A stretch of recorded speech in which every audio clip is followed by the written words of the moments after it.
Olá, então hoje nós vamos começar o estudo juntos, né? Sobre algo que tem mexido muito com as escolas, com as famílias, né? Com as pessoas, né? Uma maneira de poder auxiliar, ajudar, né? As crianças que têm o transtorno do neurodesenvolvimento, que é o TEA, né? Também chamado, né, e conhecido por autismo. O que é esse TEA? O que é esse autismo? É uma alteração cerebral, comportamental, que afeta a capacidade da pessoa se comunicar, de estabelecer relacionamentos e de responder, né, de assim, maneira apropriada para o mundo que rodeia. Algumas crianças, apesar de autistas, elas têm a sua inteligência intacta, né? Algumas apresentam podem apresentar mutismo, né, onde elas simplesmente não transmitem a sua comunicação verbal, né? Outras pode vir esse autismo pode vir acompanhado de alguma comorbidade. Né? O que é comorbidade? É algo além do autismo, né? Tipo assim, ela pode vir com um transtorno de ansiedade, com TDAH, né? Com um retardo mental, que hoje nós não falamos mais assim, né? Mas ela pode ser um DI, né? Que tem uma deficiência intelectual. Então, assim, o autismo em si, né? Ele tem a sua variância, né? Dentro do espectro. Mas o que vai dizer se ele, o nível dele, que nós vamos qualificar o nível do autismo é a comorbidade dele, né? Aí nós vamos enquadrar ele, tipo assim, o autismo ele tem 3 níveis, né? Que é o nível 1, que é o nível leve, né? Dentro do nível leve existe comunicação, mas existe uma dificuldade nesta comunicação, né? Um ritual, um comportamento repetitivo, restritivo, uma dificuldade, uma resistência, né, de mudar o repertório. Né? Mas dentro deste nível 1, as crianças, elas falam, elas imitam e falam, né? Elas se comunicam, mas esse nível de comunicação é que não é como as outras crianças típicas, né? O nível 2 é a comunicação social tem alguns prejuízos, né? O interesse também restritivo, né? E tem algo diferente neste comportamento, né? Seria o nível 2, o moderado, né? E dentro do nível 3, né, onde tem maiores prejuízos na comunicação, nos comportamentos repetitivos e restritivos, uma grande dificuldade de ampliar o repertório, né? Enfim, o autismo, assim, ele vem sendo uma construção, né? Ainda tem muitos estudos. Hoje nós trabalhamos ainda com CID-10, né?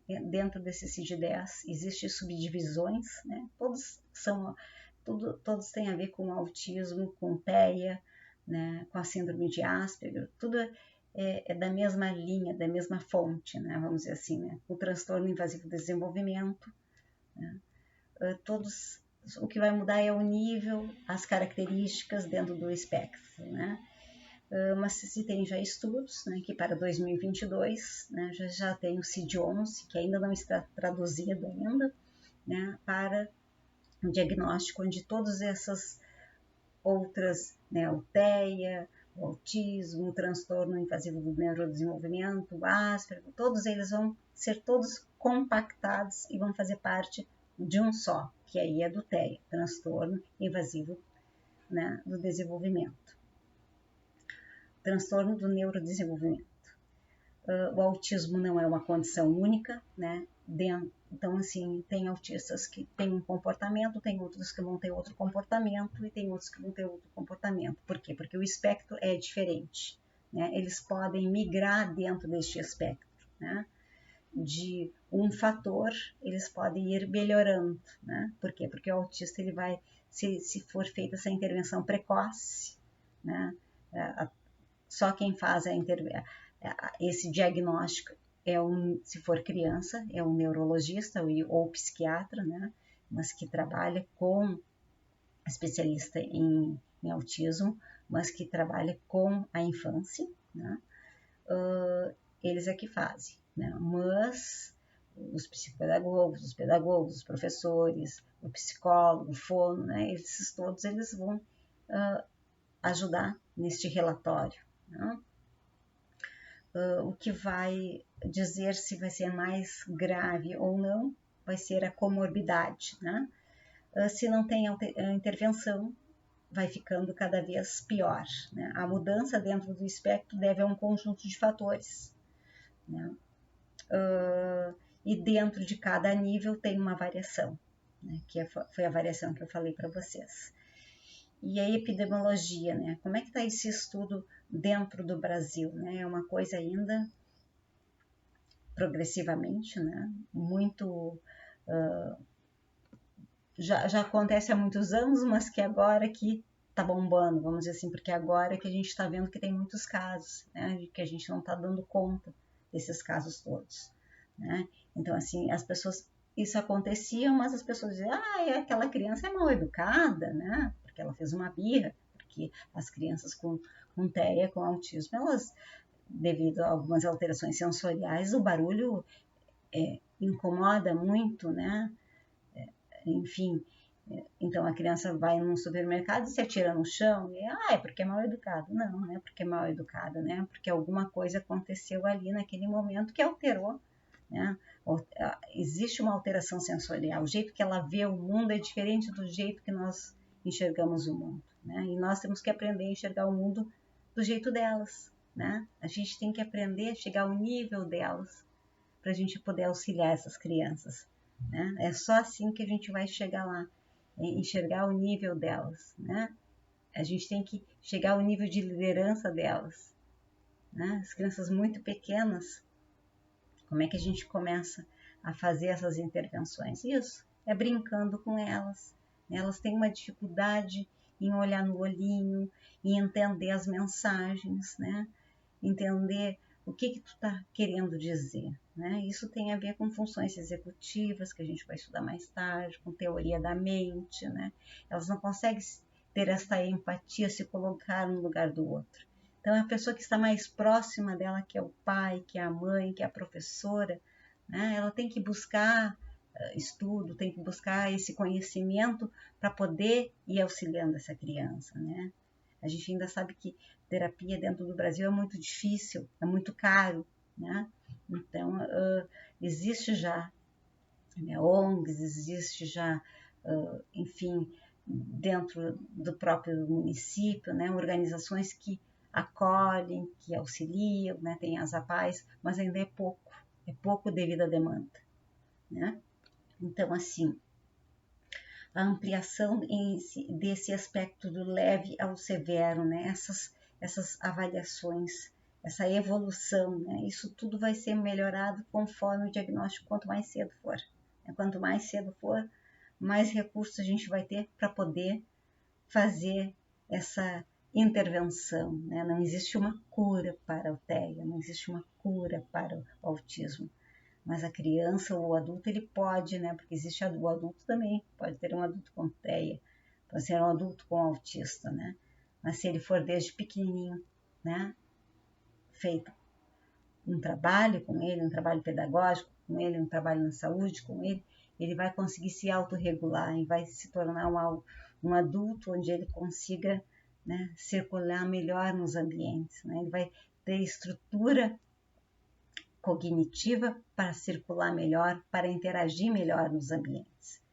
Isso aqui, se a gente não fizer essa intervenção lá, quando a gente lá na pré-escola, uma criança assim, que já tem uma alteração, né, do comportamento, enfim, é uma alteração sensorial, a gente precisa, com todo cuidado, né, mas ir levantando observações e encaminhar essas observações para os setores de supervisão da escola, para a orientação da escola, né? Chamar essa família para uma conversa, né? Observar como é que é o melhor meio de... Não existe uma carinha para a criança com TEA, não existe uma carinha para a criança com um autismo, assim como a gente vê com outras síndromes, né? Que o rostinho é diferente, que a orelhinha é diferente, que a mãozinha é diferente. Não existe isso. Né? Ela é uma criança que ela é normal, só que ela não tem essa necessidade dela estar conversando, dividindo o que ela pensa com a outra pessoa. Né? Isso não ocorre com ela. Né? O funcionamento do cérebro dela é diferente. Então a gente vai ter que ensinar essa criança. Né? Não quer dizer que não ocorra, que ela não sinta necessidade, ela até sente, mas ela não sabe como fazer essa comunicação. Né? É difícil isso para ela. Ela não sabe, e às vezes ela se desorganiza, né? E ela entra numa crise, por quê? Porque lá no ambiente escolar, na sala de aula, estão solicitando algo que ela, né, possa mostrar o seu conhecimento. E aí ela não consegue interagir com os outros no momento, né, daquela solicitação da professora. E ela acaba se desorganizando. Né? Então a gente precisa entender, a gente precisa estudar para que a gente possa ter um manejo melhor dessas situações. Né? Eu sugiro aqui, tem alguns livros muito importantes, né, que é o Desenvolvimento do Autismo, que a gente vai conversando sobre eles. Também tem este outro livro que é do Dr. Gustavo Teixeira, né, que é do Manual do Autista. E temos a Mayara Gato, né, Mayara Gaiato, desculpa, que é o SOS Autista, né, que ela também conta, né, muito interessante esse livro, porque ela viveu isso, né, na gestação dela. Ela teve um bebê autista. E aí ela foi estudar para ajudar a família dela a ser funcional, né? E hoje ela consegue, enfim, ela dá formações, ela consegue ajudar muitas pessoas, né? E eu me proponho isso, que a gente possa estudar juntos, para a gente poder ajudar muitas pessoas, muitas crianças, né? Que seja um canal onde a gente possa trocar. Eu estou aprendendo, eu senti essa necessidade, né? Eu trabalho em 2 municípios, e um dos municípios eu já atendi crianças com TEA, já tive crianças com TEA dentro da sala de aula, e eu trabalho na sala de recursos de um dos municípios, e me vi deparada com essas situações. E aí o que tu vai fazer? Né? Tu tem que buscar, em primeiro lugar, a tua formação. Né? Então, ano passado, eu concluí uma formação em neuropsicopedagogia, né? E agora esse ano estou fazendo a inclusão, né? Para poder me aprofundar, para poder ajudar melhor os meus alunos, as crianças que eu atendo, as famílias que eu atendo, para poder me instrumentalizar. Mas não adianta no momento ficar com esse conteúdo todo só para mim, né? Então eu pensei, eu vou começar a estudar junto, né, com os meus colegas, junto com as pessoas que me seguem, né, para a gente poder dividir tudo isso, né, dividir esse conhecimento, né, para a gente poder ter um mundo melhor, né, olhar com os olhos do outro, né, e saber se aquele outro, naquele momento, que é aquela criança que não está conseguindo responder, não está conseguindo dar aquela minha resposta, que eu tenho que mudar a minha sala de aula, né? A minha sala de aula tem que ser uma sala de aula onde atenda a todos, né? Onde atenda a todos. Não é mais aquela sala de aula de antes, né? Isso já foi há muito tempo, fui vendo isso, que não dava mais para ser como era antes. Não dá mais, cada vez não vai dar mais, né? Então a gente precisa se instrumentalizar para poder ajudar, né? Para poder estar na linha do outro. Não o teu aluno estar na tua linha, mas tu estar na linha dele. Então, por hoje era isso. E vamos continuando aqui, né, nos nossos estudos. Eu espero que tenham gostado. É a minha primeira vez, né? Então, a primeira vez a gente fica com medo, mas assim a gente vai ter outros momentos que a gente vai trocar ideias, né? Eu vou ter um prazer de compartilhar com vocês as coisas que eu venho estudando, que eu venho aprendendo neste caminho na educação e, enfim, com essas crianças todas que têm muitas coisas para nos ensinar e para despertar o melhor de nós, né? O melhor de nós. Muito obrigada.